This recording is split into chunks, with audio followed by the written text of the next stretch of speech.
한번 상상해보세요. 여러분 최첨단 우주선을 타고 우주를 질주하는 우주비행사예요. 하지만 갑자기 연료가 부족한 걸 알아차렸어요. 우주 한복판에 갇혀서 어떻게 하실 건가요?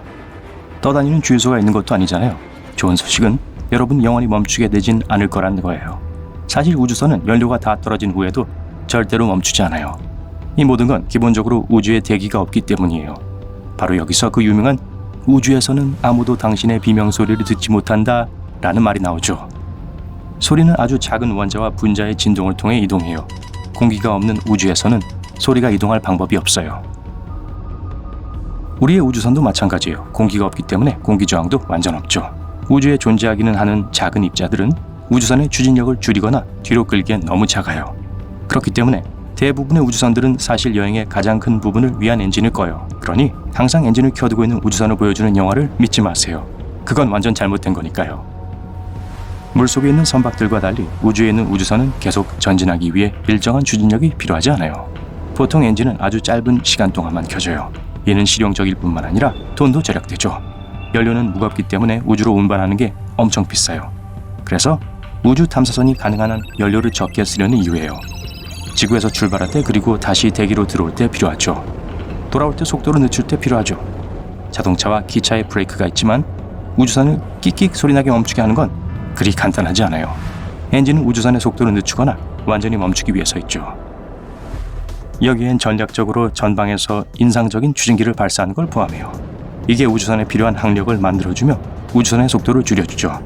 하지만 이 과정은 매우 높은 정밀도를 요구해요. 한 번 잘못하면 말 그대로 완전히 불타버릴 테니까요.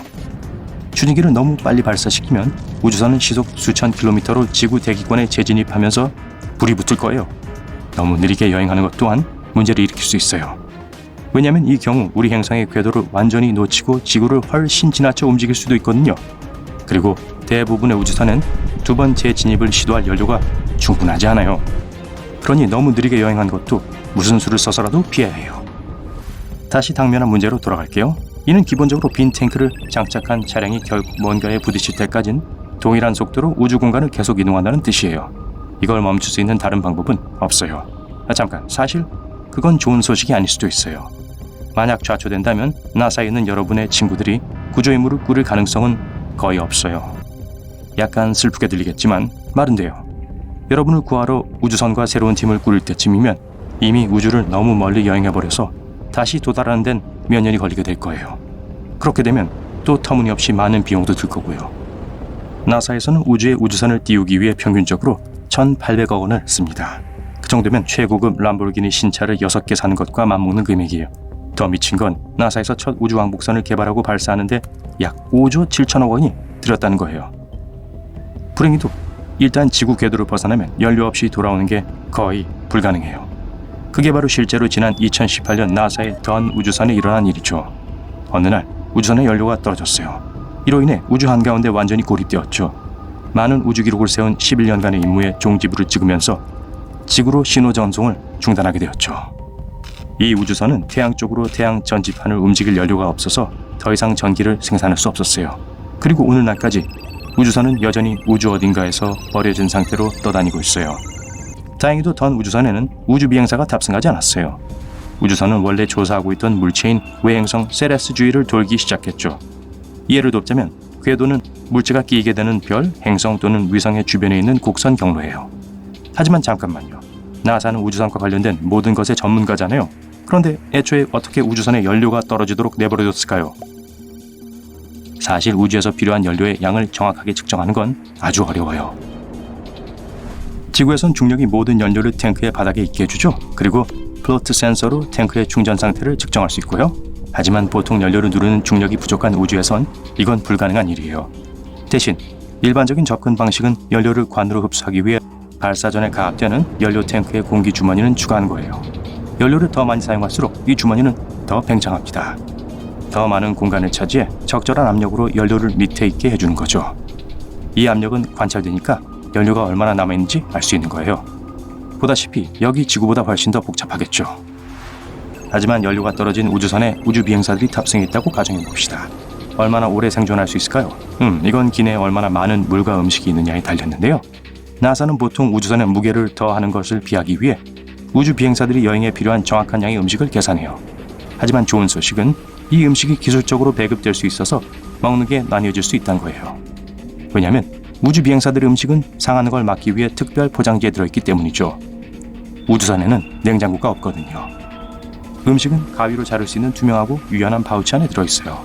모든 음식은 미리 조리되어 가공되기 때문에 냉장고에 보관될 필요가 없어요. 유일한 예외는 신선한 과일과 야채뿐이에요. 상해버리기 때문에 빨리 먹어야 하는 유일한 것들이죠. 어느 날 우주 비행사들은 영양사들과 함께 일하며 자신들이 좋아하는 걸 고르고 즐겁게 먹을 수 있습니다. 버섯 수프, 마카로니 앤 치즈, 치킨, 소고기, 햄, 견과류 그리고 심지어 맛있는 쿠키를 포함한 많은 제품들 중에서 선택할 수 있어요. 매운맛의 새우 칵테일은 맛 때문에 우주 비행사들 사이에서 가장 인기가 있는 것 같아요.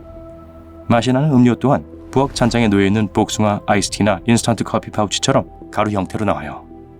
흥미롭게도 우주 비행사들은 종종 우주에서 배고픔을 느끼지 않는다고 보고합니다. 그러니 음식 배급하는 게 생각보다 쉬울지도 몰라요. 그런 음식은 오래 먹을 수 있다고 쳐도 물은요. 뭐든 우주로 운반하는데 비용이 많이 들어요. 그리고 물은 꽤 무거워서 운반하는데 많은 비용이 들죠. 그런 이유로 우주선에는 물탱크가 계속해서 수송될 수가 없어요. 대신 우주 비행사들에겐 정말 복잡한 물 시스템이 있어요. 안전하고 사용 가능한 액체의 마지막 한 방울까지 환경에서 짜내죠. 여기엔 사용한 물을 재활용하는 것도 포함되어 있어요. 그 뜻은 우주에 있는 우리 친구들은 오래된 샤워, 물, 자신들의 호흡, 우주선의 연료, 전기, 땀 등에서 여과된 물을 마신다는 걸 의미하죠. 하지만 걱정 마세요. 이런 물은 마셔도 안전하고 실제로 미국 수도꼭지에서 나오는 대부분의 물보다 훨씬 나으니까요. 우주선의 물은 처음에는 입자와 파편을 제거하는 필터를 통과하면서 수많은 필터들을 통과해요. 그런 다음 불순물을 제거하는 영리한 물질이 들어있는 다중 여과대를 통과합니다. 마지막 단계는 해로운 화합물을 제거하고 해로운 박테리아와 바이러스를 파괴하죠. 또 비상시에 쓸 물탱크도 있어요. 예를 들어 국제우주정거장은 만약을 위해 탱크에 약 2,400리터의 물을 저장하고 있어요. 하지만 공기 공급은 어떻게 할까요? 우주선의 주요 산소 공급원은 물전해라고 불리는 것에서 나와요. 이는 우주선의 태양 전지판에서 나오는 전기로 물을 수소와 산소로 나누는 놀라운 시스템이에요.